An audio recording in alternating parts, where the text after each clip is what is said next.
Hello everyone and welcome to the 8th lesson about Black Beauty. Now, at the end of the 7th lesson we finished part 2 of the book and Mr. Barry had resolved that he didn't want to keep a horse anymore and he was just going to hire one when he needed one. So now Black Beauty is going to be sold yet again. And that's where we are at the start of part 3 in chapter 32, which is called A Horse Fair, where lots of people come to look at Black Beauty to decide whether they want to buy him or not. So first up, we're going to read not only that chapter, but also chapters 33 and chapter 34 as well. So we're reading chapters 32 to 34. So if you pause this now and give that a go. Once you've done that, your first task on these is going to be to answer the question, why do you think that Black Beauty hates the smells of beer and tobacco? He mentions hating those smells when the people are looking at him at the horse fair. Okay, now some hints for you. Beer, he's probably going to associate that with Reuben Smith. Do you remember the when he was run?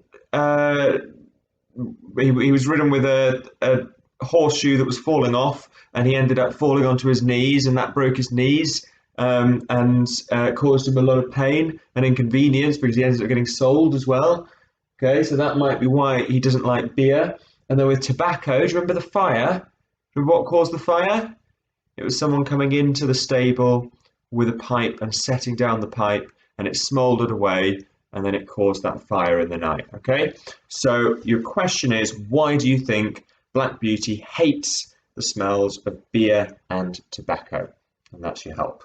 Okay, and then the next task is to do with the end of chapter 34. Now, chapter 34 is called An Old Warhorse. This is where Black Beauty meets Captain. And if I just read a little bit from the very end of the chapter, this is when they were at, when Captain is explaining what happened in the Crimean War. And Black Beauty says, "I have heard people talk about war as if it was a very fine thing." "Ah," said Captain, "I should think they never saw it. No doubt it is very fine when there is no enemy, when it is just exercise and parade and sham fight. Yes, it is very fine then. But when thousands of good brave men and horses are killed or crippled for life, it has a very different look." "Do you know what they fought about?" said I. "No," he said. "That is more than a horse can understand. But the enemy must have been awfully wicked people if it was right to go all that way over the sea on purpose to kill them." Now, the author, Anna Sewell, here is making a little bit of a comment on the Crimean War. She's almost making a joke about it because the horses are saying, well, it must have been important. It must have been for some really good reason that we went to war, the Crimean War. Whereas actually,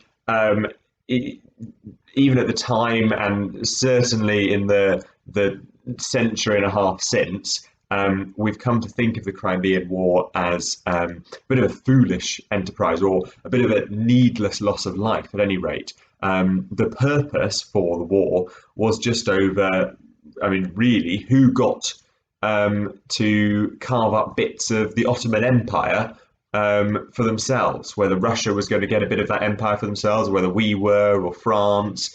So it was all about just people taking land that wasn't really theirs to take. So it wasn't really a very noble or just or right cause for a war. So the horse is saying, well, it must have been that they were wicked people to make it right for us to go over there. Well, Anna Sewell is using the horses here to hint at that not being the case. Okay, so I would like you to answer the question, why does Anna Sewell have Captain say that the enemy must have been awfully wicked people if it was right to go all that way over the sea on purpose to kill them? So she's trying to make a comment about the war not actually being very having a good purpose. Okay, thanks very much.